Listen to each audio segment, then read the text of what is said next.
gars, donc on est sur la vidéo numéro 2, donc toujours dans cette série Cendres. C'est vrai que le temps passe très vite, on a fait un certain nombre d'épisodes. Donc là dans cet épisode aujourd'hui, donc encore une fois on va parler du cendre. Donc après les conseils sur son décrochage, sa manipulation, sa remise à l'eau, et ben aujourd'hui je vous présente le premier sujet dédié aux cendres. Donc ça va être sur une pêche de prospection. Voilà, hein, c'est une pêche où au final on va se situer à la fin du mois d'août. Il fait encore bon, on a des bonnes températures. Là, il fait relativement tôt. On va essayer de se faire un petit coup là jusqu'à à peu près 9h, 9h30, 2h devant nous. On espère faire du poisson.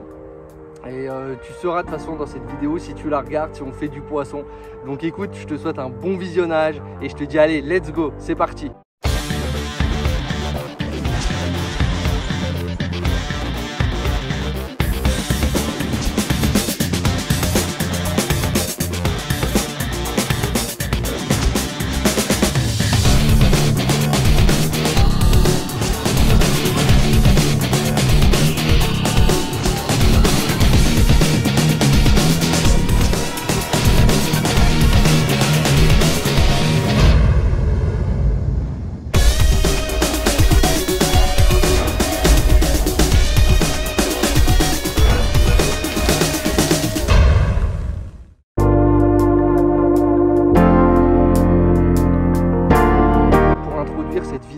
C'est vrai que aujourd'hui on est sur une période de transition, on est sur le mois d'août.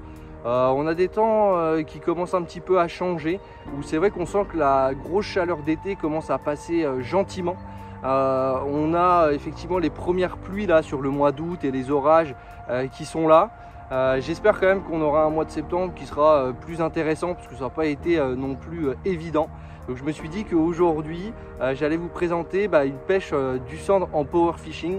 Donc c'est vrai que le mot de power fishing c'est un mot qui est utilisé un peu dans tous les sens, et je pense qu'en réalité ça perd un peu justement de son sens premier. Je me suis un petit peu amusé là à aller sur différents sites américains. J'ai synthétisé un petit peu ce que j'ai trouvé pour vous résumer ça de manière très rapide, mais vous expliquer un petit peu le concept du power fishing, comment ça a été créé, par qui ça a été créé, dans quel contexte aussi également, parce que je trouve que c'est assez sympa déjà qu'on puisse définir ensemble la notion, les gars. Donc je vous souhaite un bon visionnage et je vous reprends juste après. Nous sommes aux États-Unis en 1976, plus précisément le 10 juillet, lorsque le reporter Steve Gibson y va retracer sa rencontre avec Jimmy Houston, un compétiteur américain qui vient de remporter le South Carolina National at Santee Cooper. Il ne le sait pas encore, mais l'ère du power fishing venait de débuter avec cet article Jimmy Houston Bass Fishing Machine. Le power fishing, c'est l'art de pêcher avec rapidité et intensité pour couvrir un maximum de terrain en un maximum de temps. C'était la philosophie de Jimmy Houston. Il estimait qu'il arrivait à faire 500 lancers de plus que les pêcheurs qui en réalisaient en moyenne 1000 sur la journée de compétition. Donc cette méthode, elle est idéale pour trouver rapidement les zones où se concentrent les poissons actifs. On ne cherche pas non plus le nombre entre guillemets, mais on cherche à avoir des zones où le poisson s'alimente. Donc le concept clé du power fishing, il est simple, ça va être de multiplier les lancers, exploiter différents types de leurres et ne jamais s'attarder trop longtemps sur une seule zone. C'est une technique parfaite pour explorer rapidement un plan d'eau inconnu ou détecter les poissons agressifs. Le choix des leurres, il est effectivement crucial, comme je vous disais, avec par exemple des crankbaits, des spinners, des jerkbaits, on en reparlera après.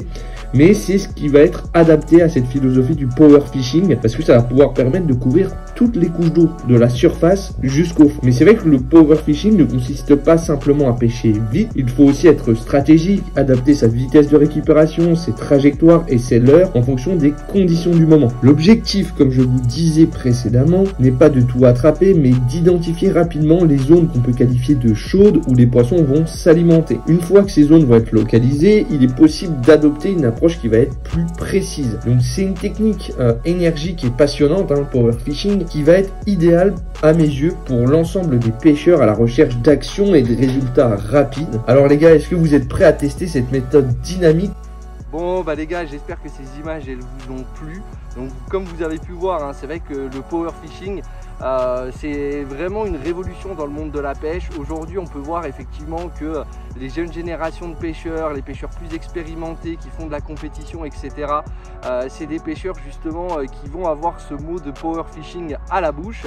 C'est vrai qu'on voit que la notion elle a évolué parce qu'on peut voir justement que ce compétiteur américain, c'est vraiment cette idée de dire au plus je vais multiplier les lancers dans un court laps de temps, au plus je risque de faire du poisson.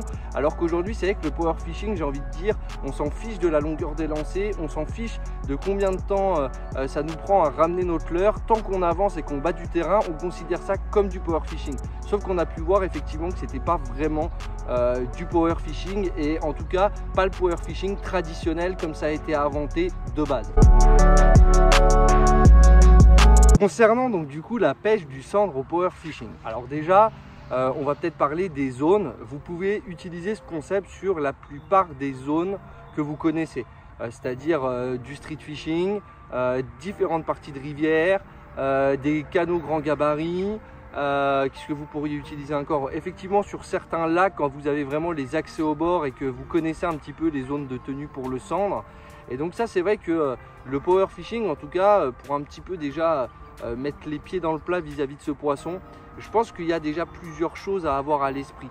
C'est-à-dire que déjà, il faut avoir beaucoup d'observation. Il faut faire preuve d'une grande réactivité.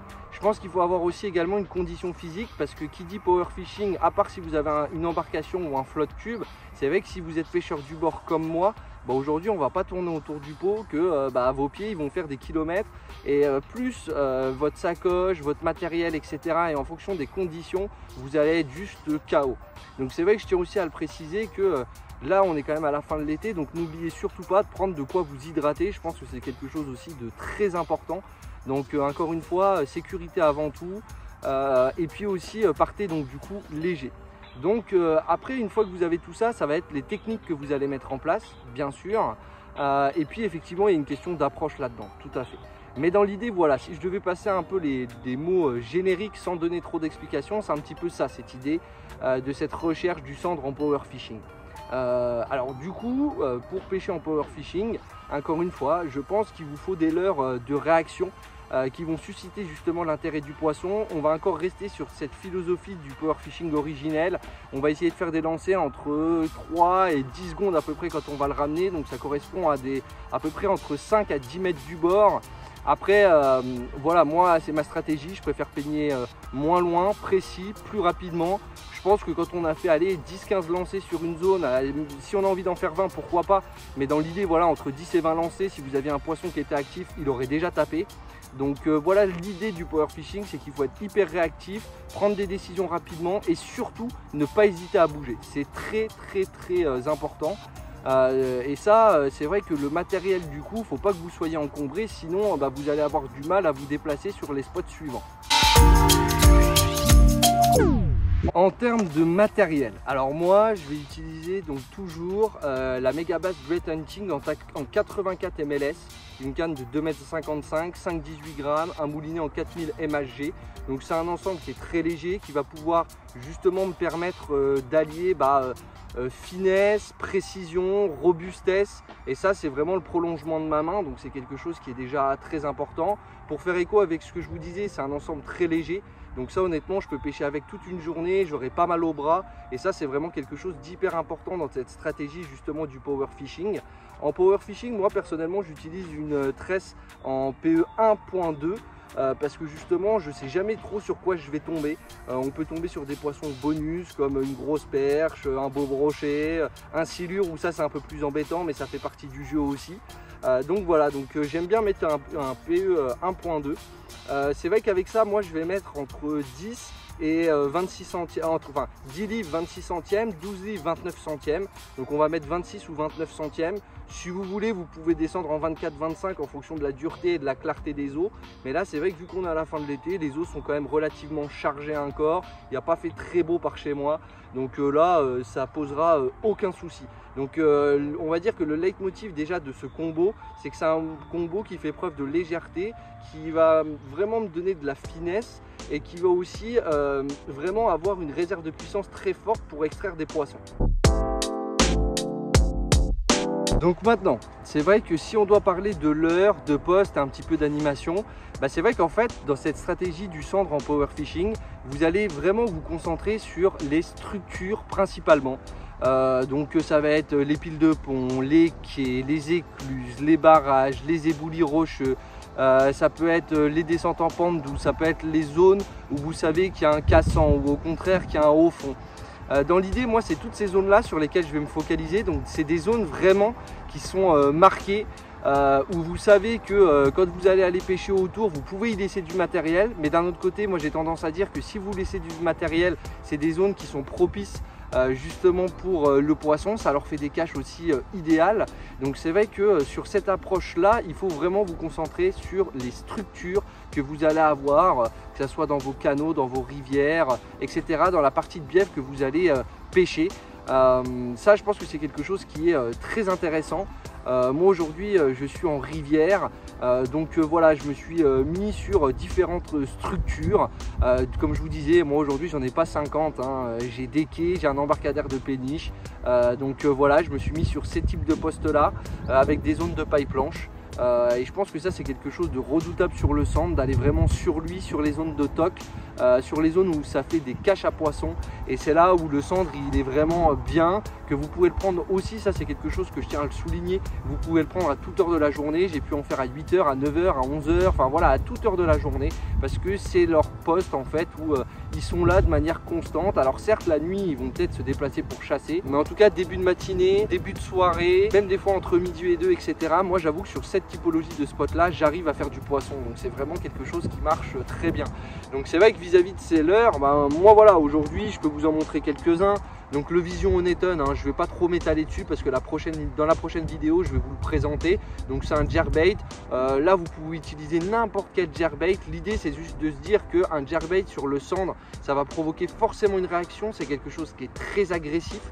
Donc si vous avez une pêche qui est précise, et de toute façon tous les leurres que je vais vous montrer, il faut que vous soyez précis, pointilleux, que vous soyez le plus concentré possible, et ça fera une présentation de dingue. Donc ça, le jerk, déjà dans cette stratégie de prospection et de power fishing, impératif.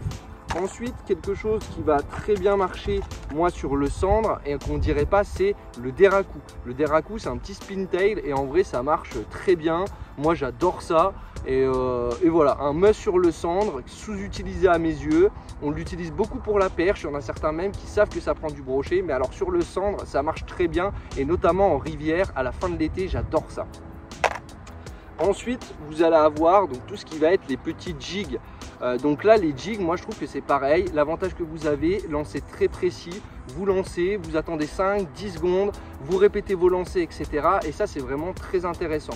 Donc après, vous allez pouvoir mettre sur des petits jigs des finesses, du shad. Là, j'ai trouvé aussi une petite écrevisse. Donc ça, voilà, vous pouvez jouer sur les trailers pour faire descendre plus ou moins vite. Est-ce que vous mettez un petit grub pour que ça descende un peu en parachute, etc.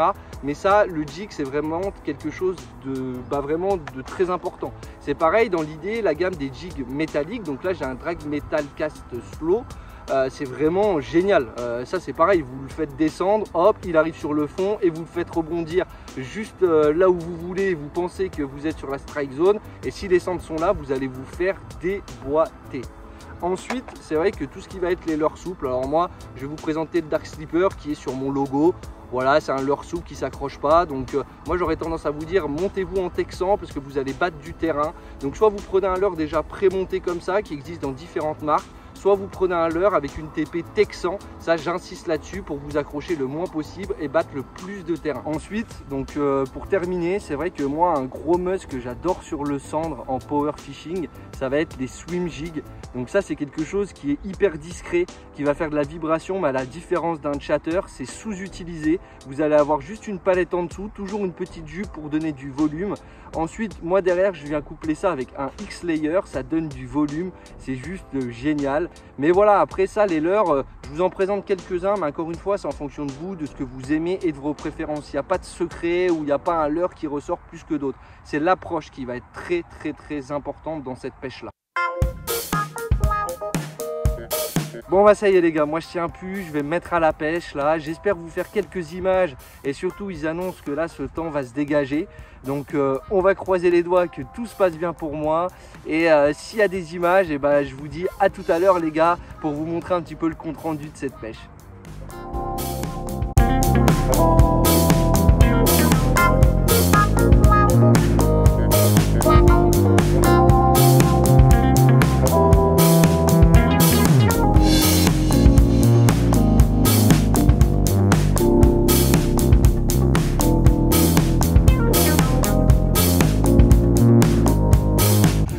Petit cendre, il est bien noir, mais là on n'est pas du tout sur une phase de reproduction, donc je pense que c'est un poisson qui peut-être c'est le débat, est-ce qu'il ferait, il ferait pas, je sais pas. En tout cas il essaye de mordre, il est pas content le poisson, mais on va le remettre à l'eau tranquille. Allez les potes.